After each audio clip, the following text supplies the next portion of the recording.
We're back. We're back. Let me get some other lights on in here. Turn the light off. How you guys doing? Hey, I was on earlier to talk about what I wanted to do today.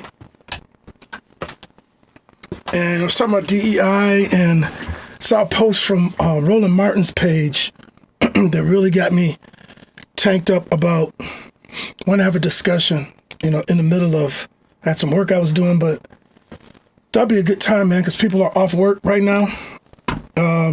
So let me get up so I can see my comments. Let me go back probably somewhere and go back to my homepage because I should be live on Facebook, right? Somewhere. Let me go to another page, though. Let's see. You guys doing all right? If you're out there somewhere. All right, view my story, but it's saying I'm not live. Why am I not live? I should be live right now.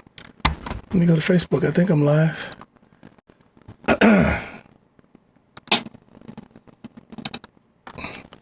I should be live. How come you guys, I don't see, I got 3 people on here. I don't see any image on my Facebook stream. What is going on? There we go. Okay. I see it. So, yeah, it took a while on my end. I didn't see anything. Man, today I'm going to talk about DEI. What's going on, Will? All right. Yeah, it was going on. It was weird. I didn't see anything on my end in here. So I'm going to chat for a minute. I want to see some people jump on. I saw a post from Roland Martin earlier today, and it was about, I heard my wife and my niece talking about this young lady I didn't know she was from Detroit. She owns a company called The Lip Bar, and she does makeup and lipstick and stuff like that. And her stuff is in Target. I had no idea she was right here near us, right in Detroit, Michigan. And I listened to her post, and I understand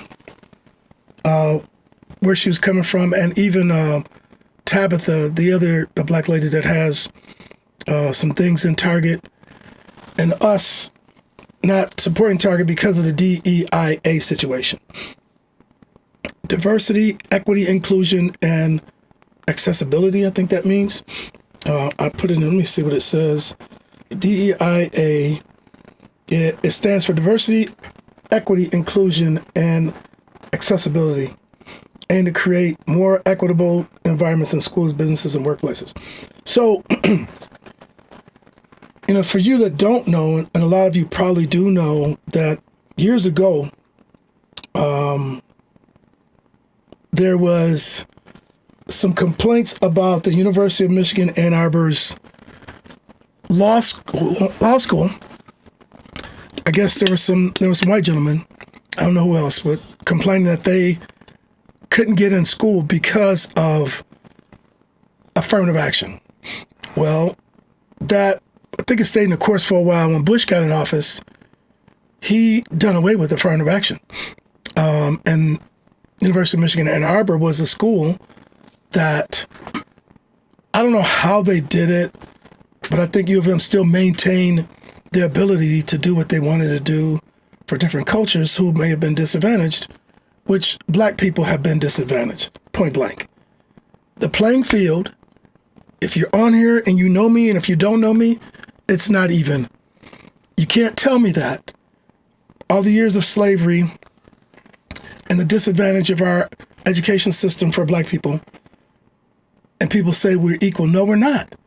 Because if I get in better shape than you, I get stronger than you, and then I train everybody else behind me, when I learn how to eat the right things, get the right proteins, get the right strength, and I have other men and women coming up, I could train them how to be better and be stronger and all that. So, and over time, the people will get better, and then, you sometimes you see that extension in a family, the families do better and better and better. Well, my kids, I think, are an example of that for me and my wife. My children, I think, are doing better than generations before us. I know. But I'm saying all that to say that the reason this DEIA thing is such a bad thing for the leadership we have now in the United States, of the most powerful country in the world, this new Congress we have, their whole problem is, and I came on here to talk about this because I own a business. My wife is self-employed. My oldest daughter is a doctor. My other daughter is a mental health therapist, and now she's working a national campaign to help pregnant women, and I forgot the name of the title, but it's a national job that covers the whole United States. So my daughters have done super well. My wife has done super well. I worked a great job at General Motors and went to Chrysler as a skilled tradesman. Now, people, I don't know if they want to say they put me on the equity and inclusion thing when I hired in. I know what I scored on my test, on my apprenticeship test. I know people. So let me just get real. I'm going to cut to the chase today. If you're on here with me today, let me tell you what I know professionally.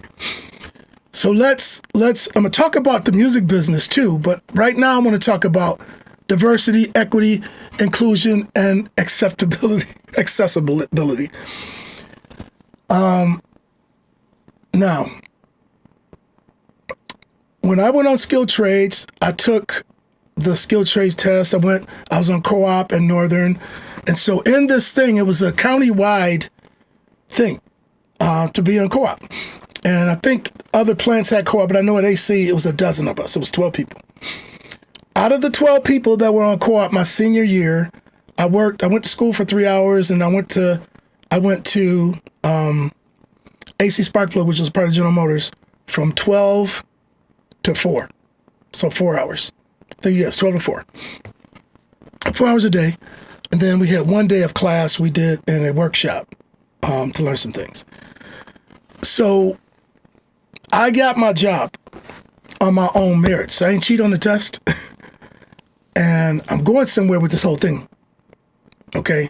Because I'm tired of, I think I've been quiet too long about some of the things. I'm not angry, but it's bothering me now, and it's making me look at some of the things when I see that DEIA at like Target is doing away with this equity and inclusion. And I don't know if they want to say, I think some of them, they might not be cool with like gay people or something. I don't know. Maybe if this is the way to say, if we get rid of all of it, we can exclude everybody that's black and brown or a different color than they are, and not anything that you may have been disadvantaged by in our communities, be it black or brown people or American Indian people. Whatever disadvantages we have, they're saying that's not a thing anymore. We're all equal. That's a lie. That's a flat out lie. And don't buy into it.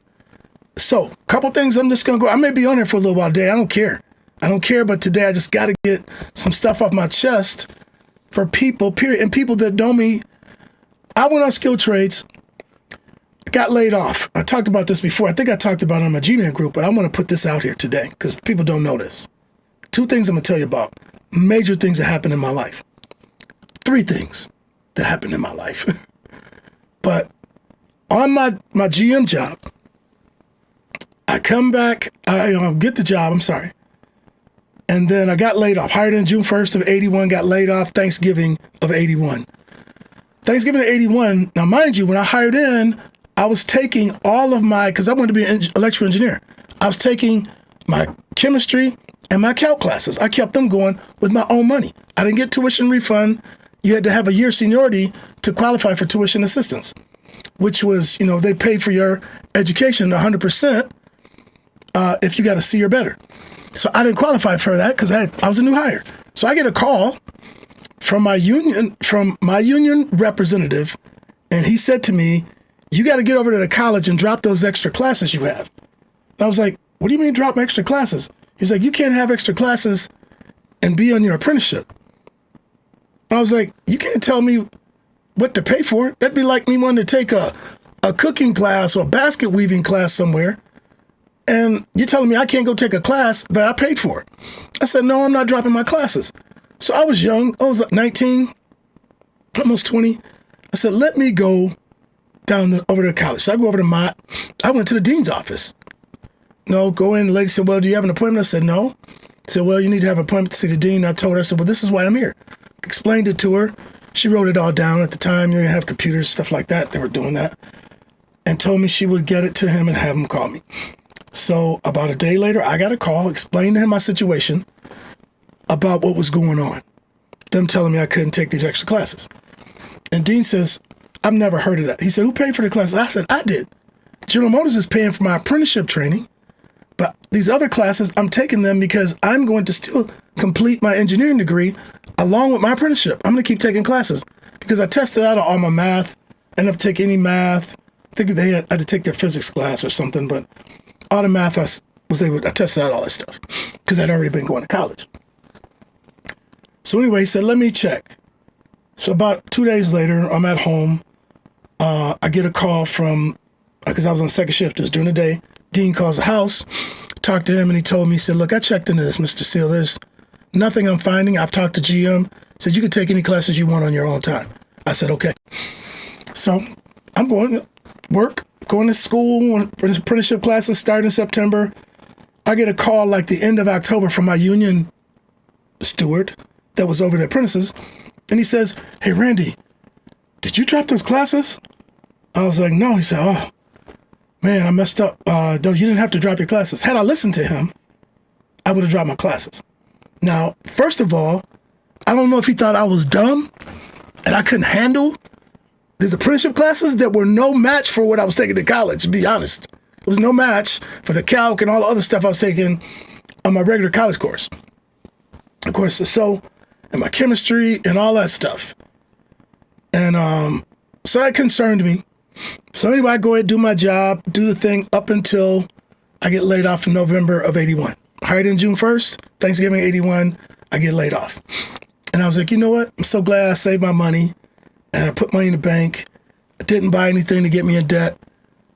I said, I ain't coming back. So I'm back in school, and January, I'm in school full time. And that's when I met my wife right after that.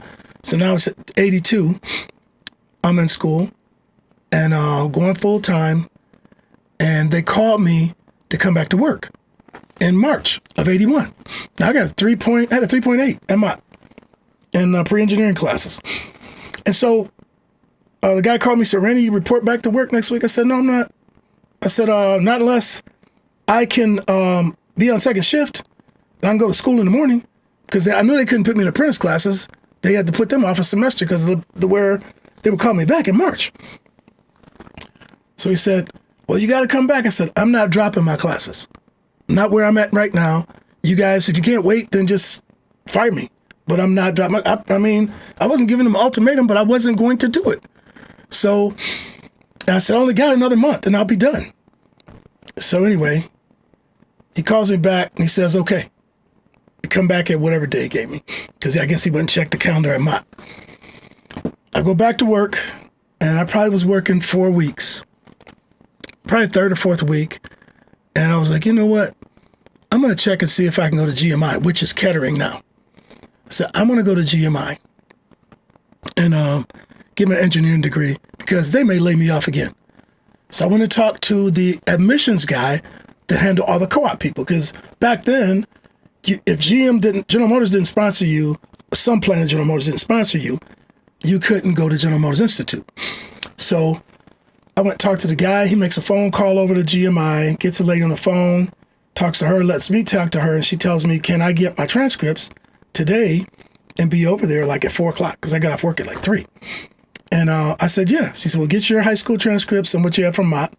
So as soon as I got off work, I jumped over to Mott, got my transcripts, went over to the high school, got my transcripts, take them over there.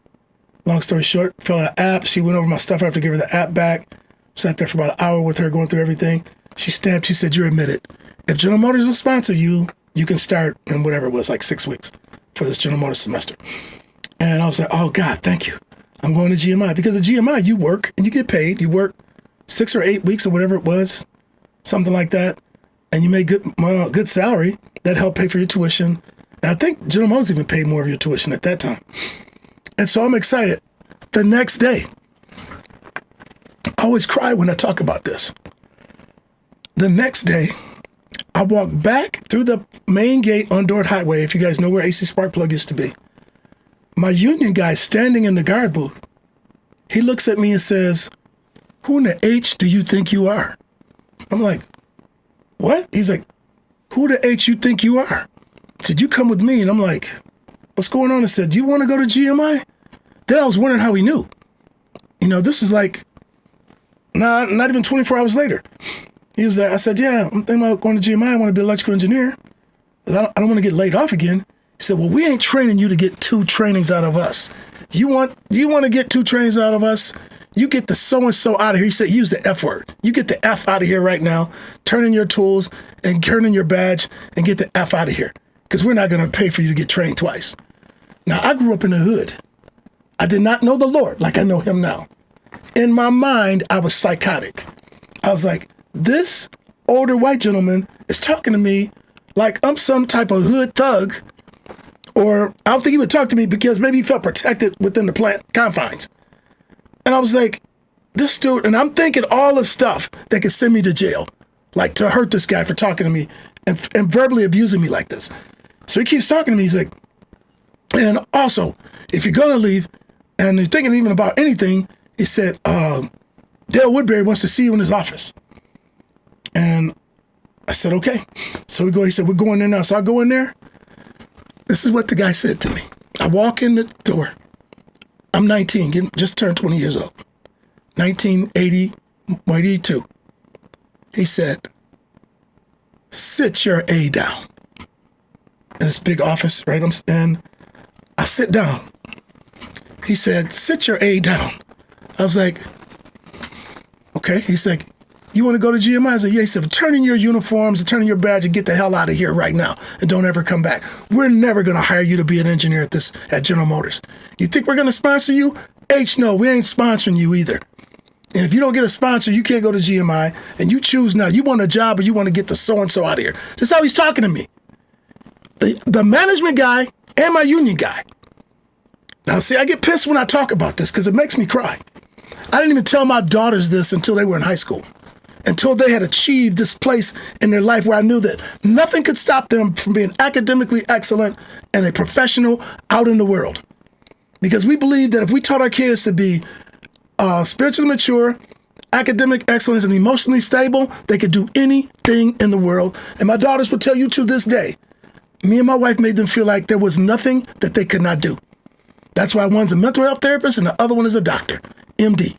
So I'm just telling you, and I wanted to come on here and say this because I get pissed about what's going on and people keep skating around it. I want you to stop skating. If you know me and you're one of my friends, don't skate around this no more. If this is how you think this is okay, it's not. And I kept this from all my friends. I waited until now, and years, my wife has known this forever. But I was like, wait, maybe, and I didn't know. I could have probably went to the NAACP and sued them because DEI was in motion. I had all kind of federal things I didn't know. I did not know. But I remember going and putting my uniform on that day. I said, okay, after he verbally abused me, all the hood fighting stuff that I knew that I wanted to do kept me from going to jail and probably prison, sitting in the office because I thought about some crazy stuff to do.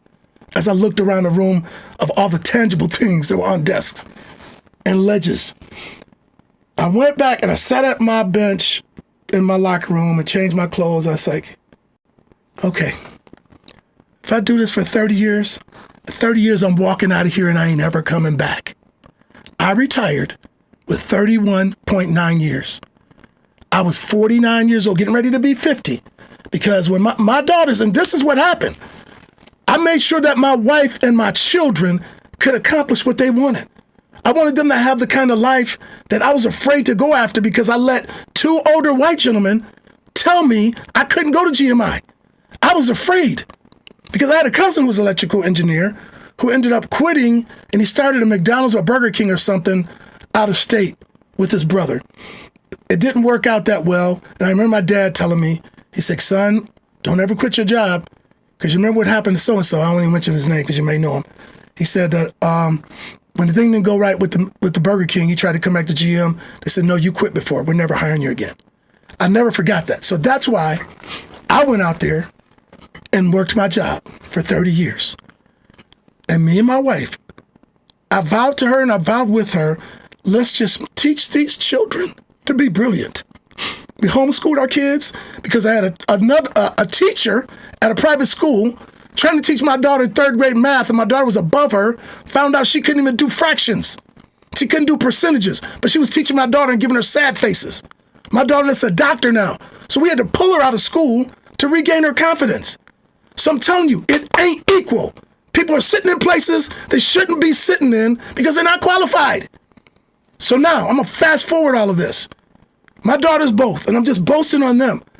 Straight A students, valedictorians. You know what? My oldest daughter was a valedictorian. It said she was tied with another guy. So I was like, okay, she's telling me she's tied. She didn't even care. I said, well, what is he majoring in? He didn't have not one class yet. My daughter was going to the University of Michigan, Flint. This guy was sitting over at the high school, didn't have any of the classes. Told her, oh, University of Michigan doesn't give full ride scholarships. Well, my daughter got one. Full ride to University of Michigan, Ann Arbor. And me and my wife were not underemployed.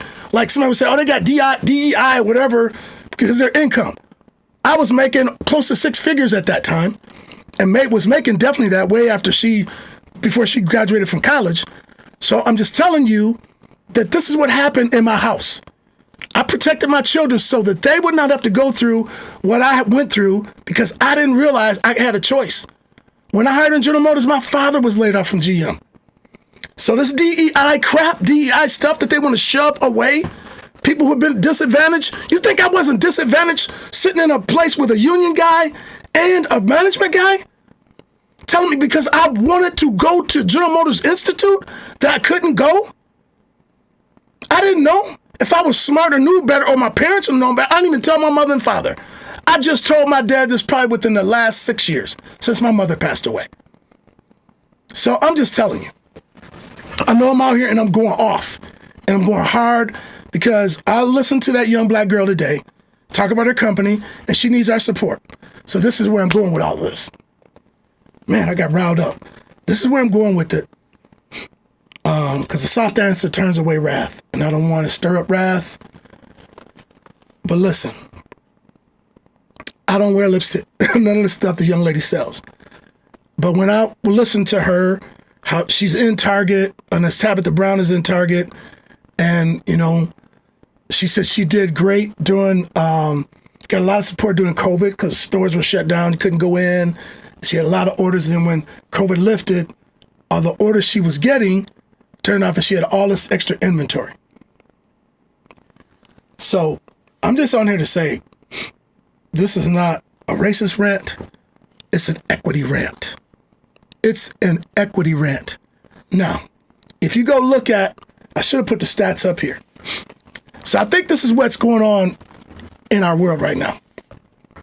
The Good Old Boys Club, where or nepotism thing happens, you have a job, you become an executive level or in an elite level where you can hire people. You hire your friends or family who may not be as educated as me, or somebody looks like me, or somebody looks like my daughter, or somebody looks like my wife. So they get them. They don't have the education. Now, I got a friend of mine who hopefully I can sit down with him one day because he was a super high executive level in a major company. And the things that were said to him with a guy with a BS, a bachelor's degree from General Motors Institute and an MBA from MIT, more education than a lot of his counterparts, still wanted to disrespect him at an executive level. Okay, so some of this has to do with, and listen, as a black man, all I ever wanted was to be treated fair and equal. I didn't want to be disadvantaged because of the color of my skin, or be talked to in a different way because of the color of my skin, or the way I looked, or my children looked, or my wife. But this is before I even had children, before my wife. I knew that whatever I did, and you can ask every friend, black, white, orange, green, that I worked with, I put the pedal to the metal on every job I did when I was at GM and Chrysler. I worked at those jobs like they were my own. I knew I couldn't slack. I knew I couldn't do that. I was always on my job, on the case, trying to get things done and get done early and try to get done ahead of time. I really work like that. Some people are like, man, you can take a break and do that. So no, I'm gonna get this done now. So I'm just telling you, this DEI thing, DEIA thing, diversity, equity, and inclusion, you know who's, I'm going to look this up, and I need to do it while I'm on. I think I want to flip to my other computer. I'll probably do it on my phone. I think the stats now with black women are just about holding more master's degrees than anybody out in the field in America. I'm just going to use the United States. Doctoral degrees, I think, with black men and black women is like 60% now. So all I'm saying is, those degrees are not so we can disadvantage anybody that's not black or brown. We just wanted to be treated fair and treated equal. Nobody wants to, listen, educated people don't want to be out here fighting, trying to take stuff from anybody or trying to disadvantage. Let me tell you, my best friend was a director of General Motors and had my plant. I remember when he would come to Grand Blanc Metal Fab, people would act like the king of the world had come in there. And I was like, what are you guys so afraid of? And they would say his name. He's coming. I was like, well, what are you afraid of? I said, he's not coming here to hurt anybody. But I saw that. You know when else I saw it? I saw when President Obama was running. I had friends of mine who were buying 1,000 rounds of ammo a week because they thought Obama was coming to take their guns. Come on, man. Come on. I ain't going to get into all the gun thing. But even in that, what do you need guns for? Do you have to have guns, power, and control politics to think that black people got to sit down or people of color?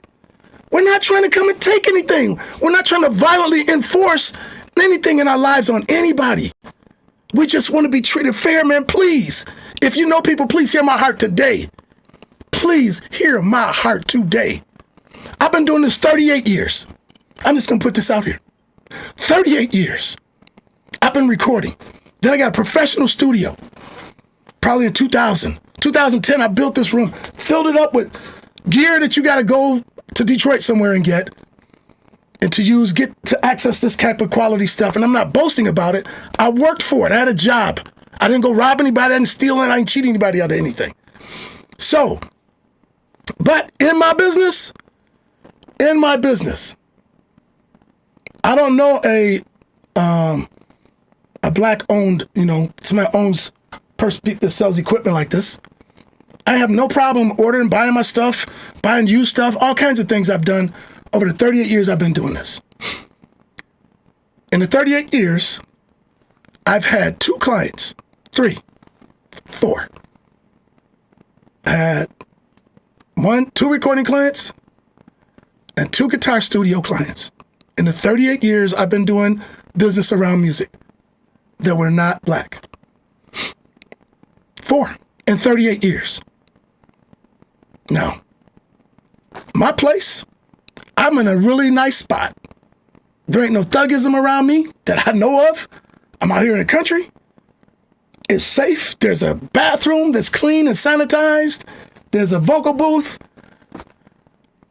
Hey, I'm just putting it out here today because I hope that this whole thing with this Congress we have now, in their heart, I think even in some of their I'm just going to put it out here, man. In some of their, I want to use some big words that I don't know, but in some of their capacity, mental capacity, and their analytical reasoning abilities, let's put it like that. I like analytical reasoning because if you can read and you can analytically reason with numbers and science, you can do anything in the world. A lot of these people, since 2016, up until Biden, you had a lot of people that weren't very good at analytical reasoning leading this country. Now, same thing, I think he went and got a bunch of his boys right now, his oligarchs, all these billionaires. And I'm just coming on here because I'm telling you, I pray that they don't try to disadvantage people because of color of skin again. This is 2025, man. I remember seeing stuff as a kid in 1967, 60 as a little boy, Martin Luther King and my parents. You don't know what it's like to get in a car and ride to Mississippi so my parents could see their relatives and my cousins who lived in Mississippi. My father getting pulled over for the ticket, had to pay right then. Boy, this is what the guy said to my dad in Tennessee. Boy, you know you were speeding? My father said, well, I didn't know, sir. I thought I was going. No, you're going to pay, and you're going to pay this ticket right now. My father had to pay the ticket on the road. He's calling my father a boy. I remember going to Mississippi. Now, I'm telling you, this is 2000, this is 1967. See, you guys want to talk about stuff changed. It ain't changed that much. People just sitting at their dinner table doing it now instead of doing it out in the open. So I'm down there in Mississippi. My dad says, son, make sure you say, sir, yes, sir. I still do that to this day with every adult, black or white, whatever color they are. Sir, yes, sir. And I had, some of my black friends said, why are you saying sir? I said, man, that's just the way I was raised. I respect adults that are older than me saying, sir, yes, sir. Even the ones I don't know older than me, they may be my age or younger, saying, sir, yes, sir. So anyway, man, Doris McCoy, Kathy, hey, Kathy, Robin, man, y'all, thanks for coming on. Y'all just don't know. I just had to get on here. So I just want to make it clear that people of color that are trying to get ahead, not just get ahead of you, to even ride with you, to earn the same kind of income, to live in the same spaces, let me know. So let's fast forward to 2000, 1998. I'm getting ready to build my home, right? House only 2,600 square foot, all brick ranch. I'm an estimator. I'm a pipe fitter on skilled trade, so I know my stuff. So I appraised. I did my own estimate for my whole house cost before I got a builder. So me and my wife and my best friend, who's executive, he just retired from GM, executive, not plant manager. He was the global vice president of manufacturing. So everybody in the world worked for my best friend. So we're all going to Parade of Homes and stuff on Sundays after dinner. We go to church. My daughter was young. I remember my oldest daughter said, doctor, now she was like, Dad, please, I don't want to go to another house. We go all these fancy houses in Goodrich. They were building, Kings Point was still growing at the time, and then the new subdivision on the other side of Kings Point. That was another thing. So we're going to these homes. I'm in there, I take paper, I'm drawing pictures, I take a tape measure, because I'm like, how many square foot that we're going to need, kind of thing. And I remember sitting down with a builder in Flushing. And he was by himself at this time, people going through the house. I said, sir, well, how much it cost? Like square footage cost, not for this home. But if I wanted to build a house similar to this, ranch style, all brick. He said, well, I don't know, that depends. I said, I know it depends. I said, I'm not trying to get you to give me a definitive answer, but put me in a ballpark between this and that, low end, high end, or spec home or whatever. He said, well, look at that door. He said, that door costs $3,000. This house is 3,000 square foot, so that's $100 square foot. I was like, yeah, man, but I'm looking at the cabinets too. I was looking at everything. And the way he treated me was like, you little punk, you can't afford to buy this anyway. Now, at the time, we built this house, I was 35, so I was like 33.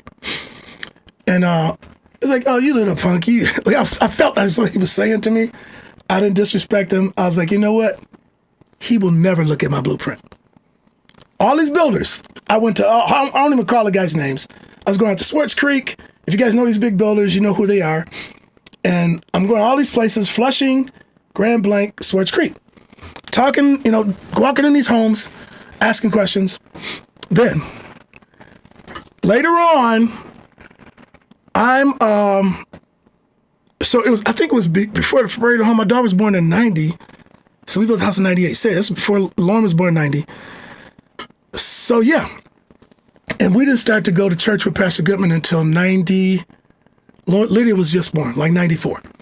So 4 years later, I'm going, and Ben, who's passed away, my buddy Ben Jabert, one of my best friends, he said, man, you guys should come and check out Johnny Goodman, man. He said, I've been going over there. Son, he was living with us at the time. He said, I'm going over there. I said, man, I heard him on the radio. He said, Randy, I've been listening to him on my lunch break. He said, you need to listen. So I started listening to Jay at lunchtime. And this guy was solid. And I did not know he was building houses bigger than mine. And he was only building one a year because he was an undercover cop, still working, had real estate, some rental property and things like that. And he was building homes. And so Ben said, man, You ought to talk to him. So I did. We went to visit. I talked to him after church one Sunday, and he invited me to come and look at a home he had just built and sold. I invited me and my wife, went to look at his house, and then he and I and our families after church started going to these parade of homes. And I knew he was a builder. And me and my wife sat together one day. I said, you know what? I'm not letting anybody look at my print but him. And this is the honest to God truth. Not one person, builder, contractor, looked at my blueprint but my builder. He was a black gentleman. So I'm living in this house, this space I'm in right now. He wanted to do this for me for free, and I wouldn't let him.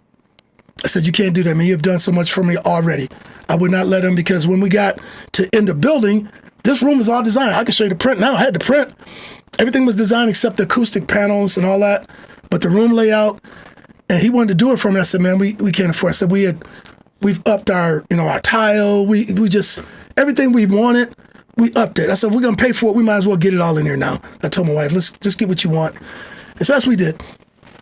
And, but I appraised my own house, pretty much, right? So then, when you do this, right? When you take your print, you got your prints. If you never build a home, this is what you take your print and get your construction loan. I'm going somewhere with all this. Get your construction loan to build your house based on your blueprint design and your land and your location. So I'm out here in Mount Morris Township in the country on Mount Morris Road. Take the prints. And when we meet with we went to, called all the banks. Republic Bank, I think they're defunct now. The Republic Bank had the best rate. And I think it was like 7%. Is it 6.9 or 7%? And that was the lowest construction loan rate back then in 1998. So we go meet with this young lady. This is deep, y'all. This gets real deep. So you got to hear the story. We go meet with her. And we're telling her, she said, we're going to base the appraisal off your prints, blah, blah, because she had told me the things I needed and what we would need to get the loan started and all that, blah, blah, blah. So we go do it. And then she calls me, I don't know, week, 10 days, 2 weeks later. Say, Mr. Seal, we're done appraising your home. Came up with the appraisal. We see what your builder's charging you, but we're going to need another $35,000 from you. Mind you, my land's paid for, right? My land was owned. We weren't paying on land. This property was ours. Now, I built a all brick home. It's like over 26,000 bricks in this house. I counted them all because I had to estimate them all when I was doing it. So all brick home, single story, but 16, 14, 10 foot ceiling. The ceilings, from people that come here from the outside, they think it's a 2-story because it's real tall. And I got it out of the ground by 2 foot. So it makes it look really, really big. So anyway, I was like, what? I said, we shouldn't have to put anything down. I said, with the equity in my land and what this house is going to be worth when we're done. And I forgot, I skipped a part. There was an appraiser in Flint. They're downtown. So I don't want to say their name on there because I don't want to get sued. But if you message me individually, I'll tell you who they are. I said, they told me, because when I sold my other house over there by Northern on Concord Street, the realtor told me that hopefully you don't get this appraiser because they've been known to appraise houses very low. So I'm going to blow your mind right now. These are no lies. This young man was a black gentleman that came with the realtor. He was just doing us like a site. So he wasn't giving me, it's kind of like a site thing, what he thought the house was worth in the area. So she comes over with the guy, and her husband works with me actually. And she looks at the house. She went through, she was like, ooh, this is a nice home. I had the basement was completely finished. I had done that. And in my studio, I had a studio there. She's like, this is a really nice home. I can sell this house. No, okay. The house around the corner from me was listed at 115 in 1995. It was listed at 115, and this is what made me sell my house. That a coworker walks up to me, she said, Randy, how do you know these houses are going for this much in your area? Now, I paid $48,500 for my house in 1988. Didn't even know. I didn't know anything about real estate. It was in foreclosure. I had no idea. So we doubled our money in selling our home in 5 years. So I told her, and the guy comes over, says all the stuff. He said, well, you can probably get 72. I was like, no, it ain't for sale. You guys sold that house? And then she said, Randy, I got one. I said, she said, it listed for 115. I got 105. I said, we're out of here. I'm selling this house. Because I just watched my community was changing so much and I wanted to build a home, blah, blah, blah. So he told me that whatever you do, he said, hopefully when you get this house appraised, the XYZ company doesn't appraise it. And I was like, well, who are they? He said, I used to work for them. And I'm going to keep it real. This is not a lie. He was going out to Fenton and Grand Blanc and Goodrich doing these appraisals. And the gentleman sat right there at my table and told me, said, I quit because he said I was young. I've been there like 2 years. I'm going out here, like a lot of the lakefront property. He'd bring it back to this company. They would change his numbers and raise those properties by $60,000 or more dollars. I'm not lying. I said, you're kidding me. He said, I'm telling you, they drove that real estate up. He said, I would come back with numbers that were comparable to everything around, new builds that were there, and they would elevate these prices. Now, see, if the feds were involved with that, somebody would probably be in trouble, you know. So when I'm at the place, me and my wife doing the loan, I said, well, who's going to do the appraisal on the drawings? This is the part I didn't tell you guys. And they told me, she said, XYZ company. I said, no, I don't want them. She was like, well, that's who we use. I was like, no, they've been known to lowball people, especially in communities, probably like I'm going out here in the country. I said, no. She said, well, that's who we use. Okay. So I said, okay. And I was telling my builder, he was like, man, I don't know if I ever had anybody have to use them or not. He knew who they were because him and his father had a bunch of property, right? So anyway, we get this appraisal comes back. Now I got to go get, now my land's been paid for.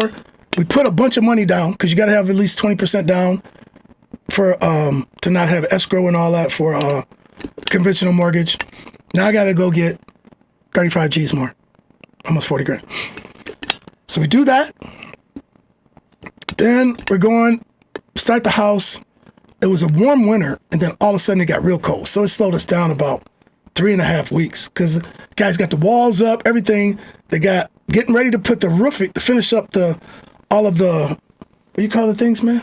The stuff for the roof. And they were doing all that. Then it snowed like crazy and literally froze. And we had big snow. And this would have been winter. We're at winter of 98. Yeah, summer, December, January 98 going through. So, you know, we're up to October. And the lady calls me from the bank. Hey, I need to talk to you. I was like, what's going on? She said, does your builder build houses like this before? I said, yeah, what's wrong with the house? You know, it's been inspected. He's like, no, he said he's got to make another draw. And I don't know if he charged you enough. I was like, what do you mean charge me enough? You know, she was talking stuff like that. And then I said, have you been out to look at the house? Me and my wife were together. I remember one time. Have you been out there to look at it?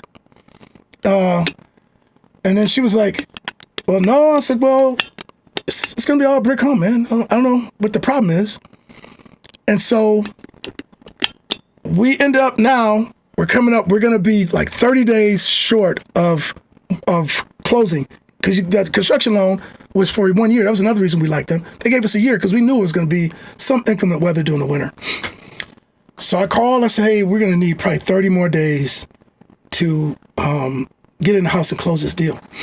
And she was like, okay, well, she said, we'll do it. She said, well, you can get 3 months. I said, 30 days. I said, if it's 3 months, we got to take. I said, we'll be done in 30 days. That's fine. She said, okay, but it's going to raise your mortgage a 0.5 point. I was like, okay. So what happens, you guys, if you ever have a construction loan, if you go get a 30-year mortgage for a construction loan and they take out money, they get a draw on the basement. Say if the basement's going to cost you $30,000. They take the $30,000 and do it, not an escrow, what do they call it thing? Amortize it over 30 years. So you paying a mortgage on $30,000, you know, over 30 years. And your payments go up as the draws get, you know, you draw more on this mortgage, this loan. And so say if you get another draw for $20,000, now you're up to $50,000. Now your next payment you get the next month is going to be based on 30 years on 50,000 until you get done. So anyway, we're going, and so we're toward the end. She said, well, I think your builder needs to make another. She needs to make another draw, and my builder said, I won't do another draw until after we close. So he was doing things with his money to get us done. And I forgot, I skipped a part. So when Avril, oh my gosh, she's on here. Oh my gosh, thank you, Avril. So, and Avril's husband, Johnny Goodman, built my house. So at the time, now we're dealing with all this stuff. Johnny Goodman Jr.'s father, senior, told me, Randy, he said, you ought to sue that bank. He said, because they're not treating you and your wife fair. I think they saw two young black men, a black man and a young woman, building that kind of house, wondering where you got this kind of money from for your deposit and buying the land cash. All this stuff is going on, he was saying. And then Jay has said that to me too. He said, man, nobody that we built a house for has had to put any money down. And his house and then my house were the only all brick homes, I think. The other one might have been brick front. I can't remember. I don't know if they were all brick. And it was out in Atlas Township, Davidson area. He built some really nice homes. So anyway, I probably should have lost the $2,400 and fought them in court.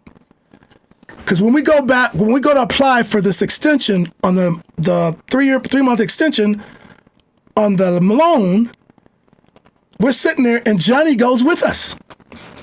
Jay's sitting with us. He's sitting there at the table with his Bible. And she says, well, this is your builder, right? I said, yeah. She said, well, we're going to be talking about your personal finance. I said, I have nothing to hide. I have nothing to hide. And then she was like, okay, now this is what it's going to cost. And then got to get another appraisal. I said, I used to have to use Cook, Pray, and Hansen. And then I think before I said it, no, Jay said, he said, can I say something? I said, yeah, man. So he said, I think this couple, you guys have, he said, I built all these homes. He said, I usually build 1, maybe 2 big homes a year. And I can't believe that this couple, the custom home, it's a custom home, it's one a cookie cutter home that they built, that you're asking them to give you even more money down. That from the top, he said they shouldn't have to put a dime down because that was like all our new furniture, all the stuff, drapery, that money the extra money, that's what we're going to do. And so he said that to her. And then he said, and then you guys use Cook, Pray, and I said, use that appraising company. And then she said, well, you can use your own appraisal. And then my wife both said, no, you told us we couldn't. She said, I didn't tell you that. I said, you're lying. You sat right here at your desk and told us we had to use your appraiser that you guys use. And when you told me the name of them, I said, no. And for the rate on the loan, that's the only reason I did it, thinking they may be fair. They weren't. So she's like, you can get your own appraiser. I said, I don't know anybody right now. I don't know anybody I probably trust. So she told me about this one other guy that was on their list. She had a list of people. This really ticked me off. So just check this. Then my buddy says, my undercover cop friend, best friend who built my home, he says, you know what? I know you. This is what he says. And he named the other lady.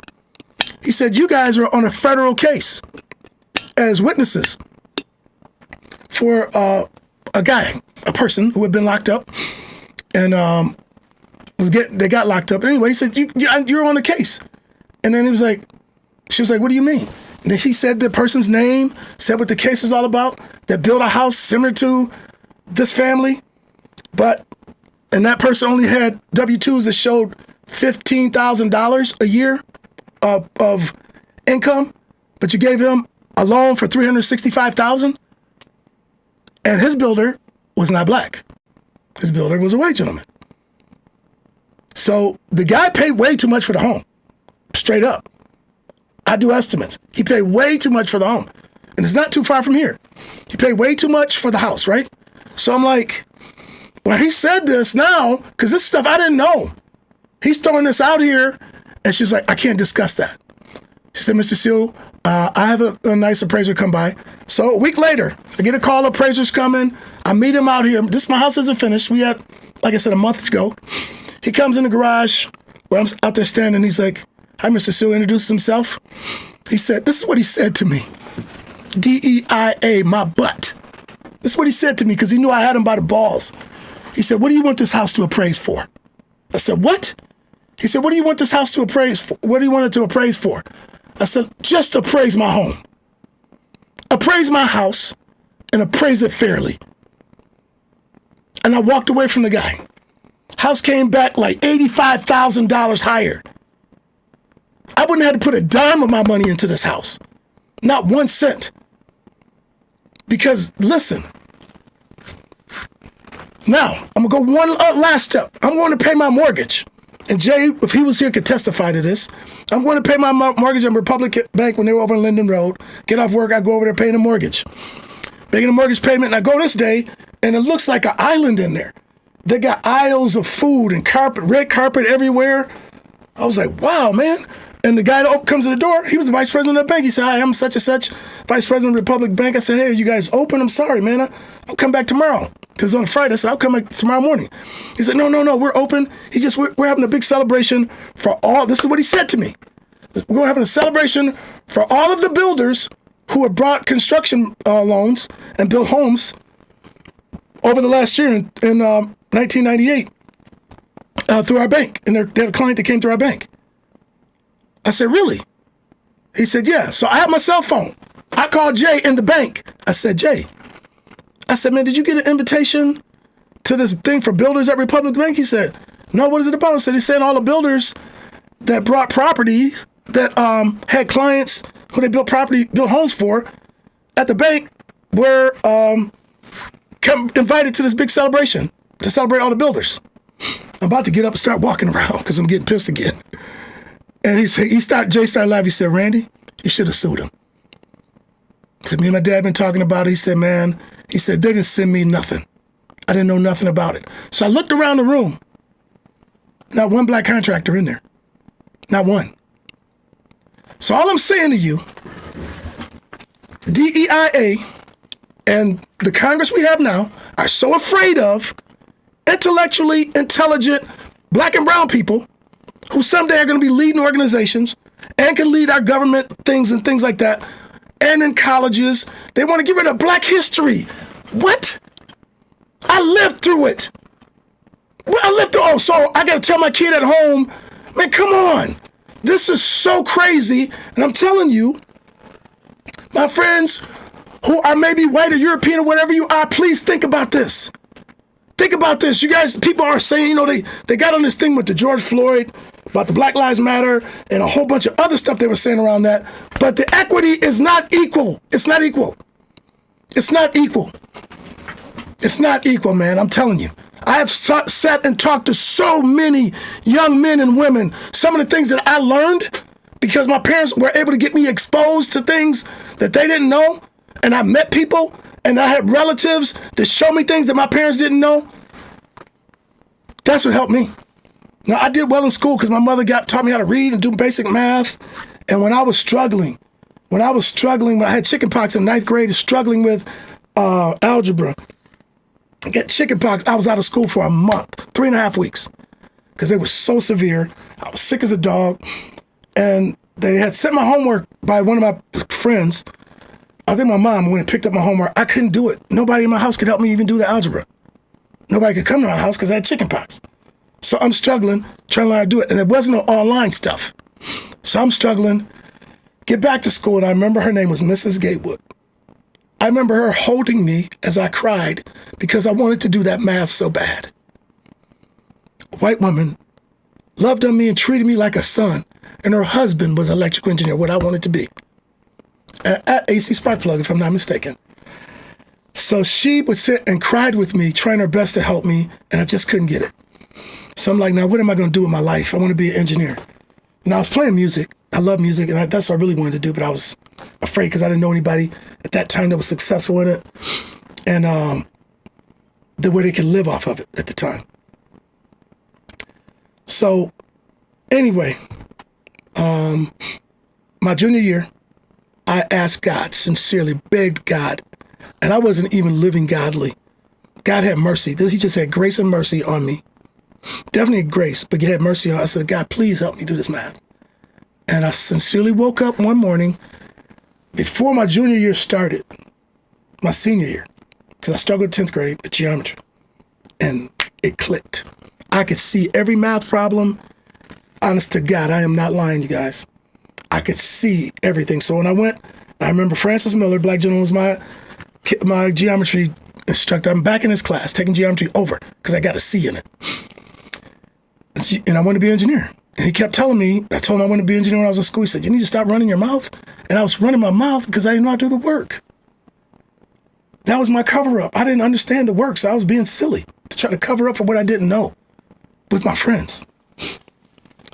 So I aced all my math. I took specialty chemistry, specialty physics, aced all of it. Went over to aced all of it. Calc 1, Calc 2, went over to U of M, Calc 3. All my physics, all of that, I could just see it. And when I got married, I told my wife, we didn't have children for 6 years, and we planned that.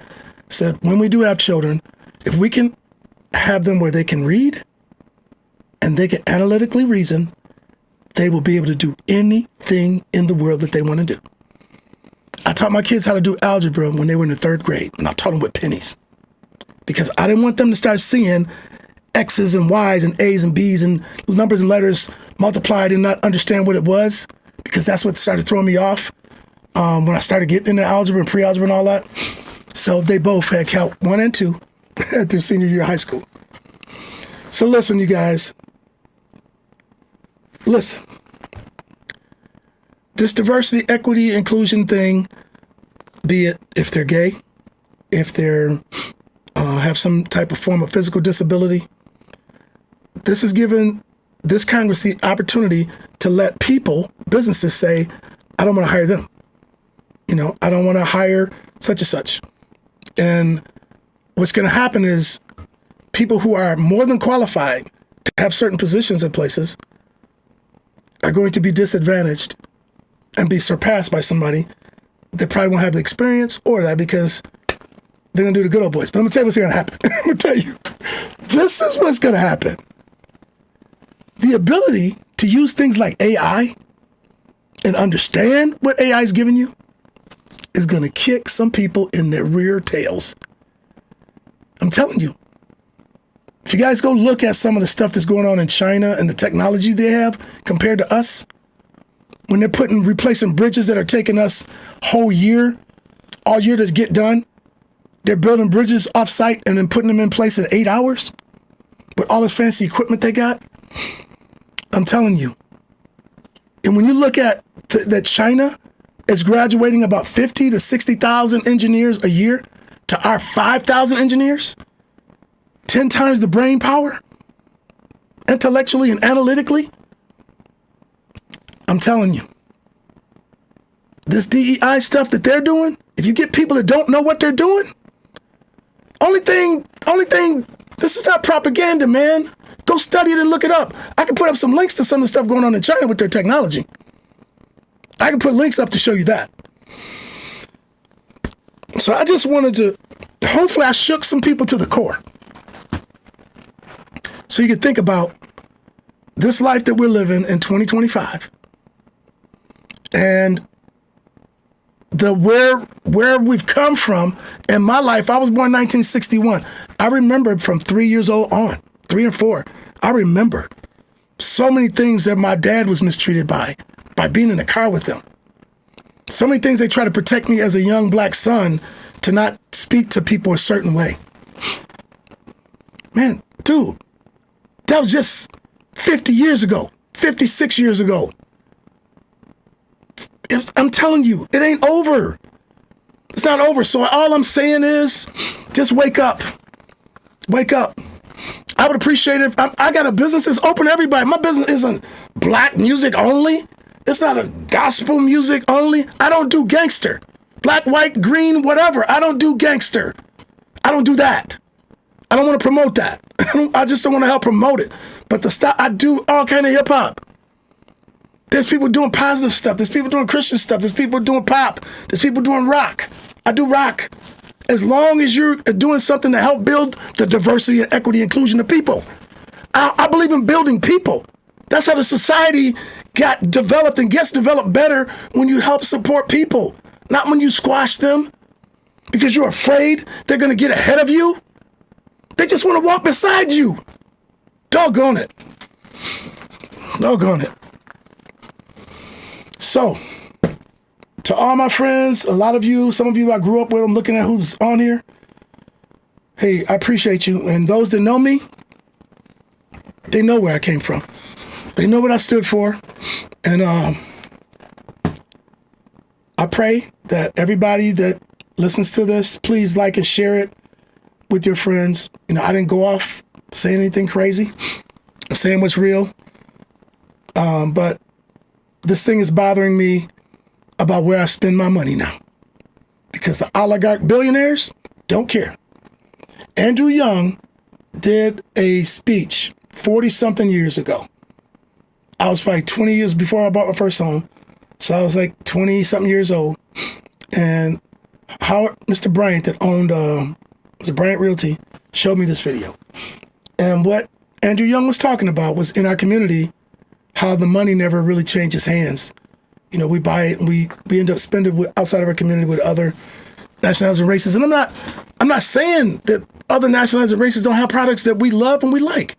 I'm not telling you even stop buying them. But what I am saying is that people that had businesses like in St. John Street back when they were on the come up and all that got bought out over there and their businesses got bought out and they moved to other locations but couldn't afford to buy another piece of property to start their companies.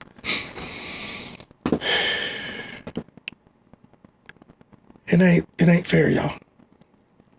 It still ain't fair. We got to work hard. We got to be smart.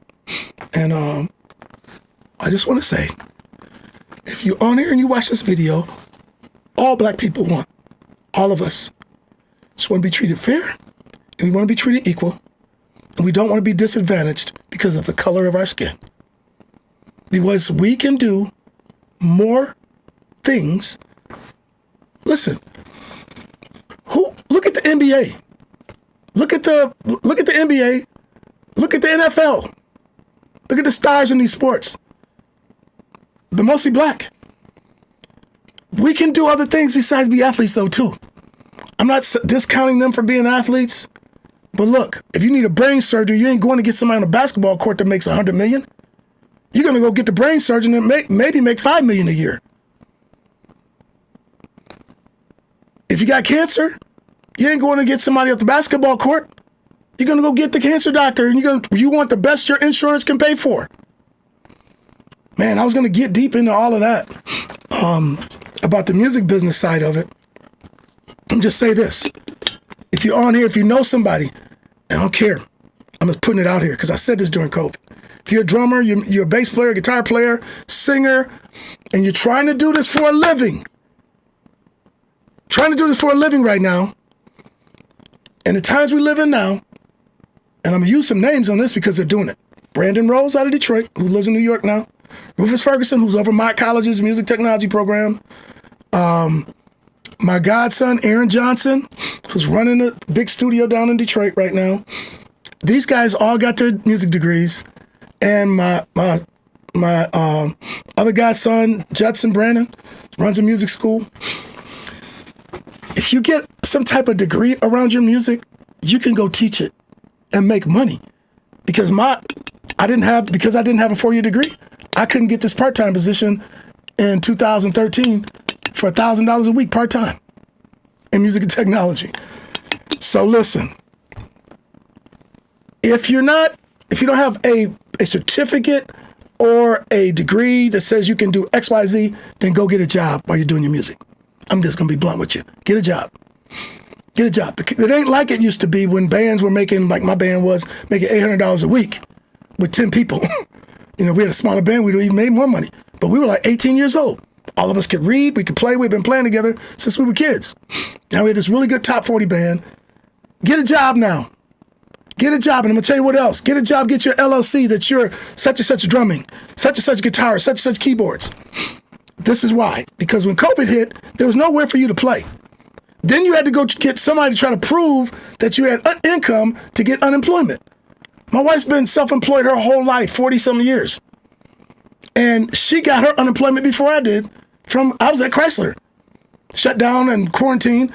My wife, as an unemployed beautician, because the businesses had to shut down, got her unemployment before mine because she paid in.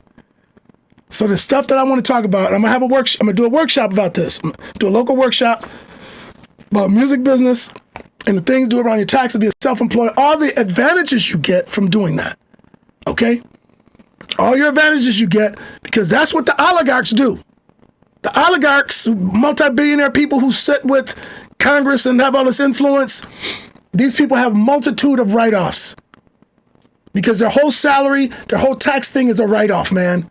That's the deal. When you have a company, you have an LLC, an S-Corp, the salary from the S-Corp is a write-off for the company. And so is the taxes. And people don't understand that. And that's why I want to awaken people about on this DEI thing to be better. Be better. If you're self-employed, be better at it so that you can achieve all the things you want. Then you can go prove that you make income, you pay taxes, you need to get a loan, finance a building to start your own music school building or something like that. Hey, what was the name of your band back in the day, Randy Michelson? Touch of Class. Touch of Class. They had another band called Ambition later. And that was Ambition? Yeah, Ambition. Yep. So anyway, I'm going to get off, man. I know I did a bunch of screaming in my microphone. If I said anything, man, that you think would help anybody to understand what this is all about, because I think the network television has been quiet about what's really happening behind the scene to me, because there's a fear of people of color being in leadership in businesses and in government all over our country. And there's nothing to fear, man. Nobody, please, we're not trying to come in and take over and do nothing to nobody. We just want fair equity. That's all we've been asking for, was to be treated fairly and get a fair shot at being better. So anyway, I'm going to sign off. God bless everybody, man. And thank you guys for sticking with me for this hour. How long I've been on? An hour and 8 minutes. Pouring my heart out about my own life and what I dealt with, financially, building this home. And then on my job that I worked for 30 years. And I'm not going to be disadvantaged anymore and not say something about it, and make some noise. And so my children, I'm going to say this last thing about my girls. They didn't even start to see in this, I think at the school, when they went to Mount Morris out here, I think it was like 7% black when they graduated. Both my daughters were valedictorian. And my daughter, like I said, my oldest daughter, they made her share valedictorian. You know what she told me? She said, Dad, don't worry. I ain't worried about that. She said, when I walk out of this school, I ain't never coming back. She didn't care. She got her full ride at U of M. And then went to medical school at U of M. And did a residency at Henry Ford. And she's a dermatologist right now. And my baby girl got a full ride to Eastern. She's a mental health therapist. Now I can't think of her she just started a new job on last Monday, a week ago. National job. So, man, God has really been good to me. And I owe all the wisdom, the knowledge, wisdom, understanding that I have, that me and my wife have gained, is because when I learned how to search this daily, search the scriptures daily, to see whether those things are so, and to learn truth about how life can be, I plugged in. Me and my wife plugged in. I tried to I don't plug into no weird religious stuff. Let me just keep this straight with you. Listen, I don't plug into no weird religious stuff. I'm saying, when I say weird, I'm not I love God, man. I love God, but I'm not going to be disadvantaged by somebody trying to take my time, my talent, and my treasure for their advantage. Neither should you. Neither should you, because if you search the scriptures, some of these things that happen, now I'm talking about this happening in our community and in the people that don't want DEIA in our religious circles. Some people are disadvantaging poor people to give, because God's promised them something. But I know one thing, if you get in that book, you're going to get knowledge, and it's going to teach you, well, the lazy man don't have nothing because he says a lion in the street. The Bible says this, that wisdom is a defense and money is a defense, but the excellency of knowledge, or the excellency of the things that you learn, gives life to them that have it. So if you get some knowledge and you trust God, man, get the wisdom from him, because knowledge is you study something, learn something, then when you can apply that, that's wisdom. When you have understanding, you see the situation and you know how to address it, or at least come at it and start at attacking a thing. It says, by wisdom is a house built, and by understanding it's established. So by wisdom is the house built. It's erected on things that won't fall apart. And by understanding, it's established. I mean, understanding means it's set. It's set. And all I know is that my knowledge, my wisdom, and my understanding, I really try to get what God has given me to apply to everything I do. And if you do that, I'm going to tell you right now, it works. It works. And it works inside your church if they teach that. But if there's people trying to disadvantage you for their advantage and try to use slick tricks to say this is going to happen to you, you're not cursed. We're not cursed. You're cursed if you live cursed. If you don't have 10% to give, you're not cursed. Ask these kids that got student loans. Ask them. Ask them. And they got car payments and they had to move away from home to get a decent job. Ask them if they can give 10%. And I'm going to say this last thing. I want you to think about this. I worked at GM. Tommy Chaney, what's up, man? I worked at GM, right? So we had this rate. At the time, we were making like $30 an hour back then. This is like 90, 2000, something like that. So if you figure our rate, though, when we build a job for estimating was $70 an hour. That other $40 was my Blue Cross, my dental, my eye care, my legal services, the life insurance they gave us. On top of my salary, that money, I didn't touch it. But this is what they tell you. Okay, the scripture says tithe off all your increase, because all their increase back in the day was what came up out of the ground, their crops and their cattle. They can see that, right? Your increase now, those 5 things I named, then you need to be tithing off all those benefits because that's increasing you. Other, you would have to pay for it if you didn't. If you got Blue Cross insurance or whatever you have, eye care, dental, Davison, if you got dental care, all of that, life insurance they're paying for you, then add that other part of that into your life and say, oh, I'm going to tithe off that 10% before taxes. See if you can do it. Love you guys. Appreciate you. I hope I gave you some things to think about. I'm signing off and I'm going to calm myself down. Okay. God bless you guys and have a blessed night. And if you have any questions, comments, man, leave them up here. Other thing, if you have a business, put your business up here, where it's located, what you sell, what you do, long as it ain't drug related, or something illegal. And I know nobody that came on here is doing that. So God bless you and have a good night. I'm signing off for my outro video and I'm going to go rest because I need it now. Take care.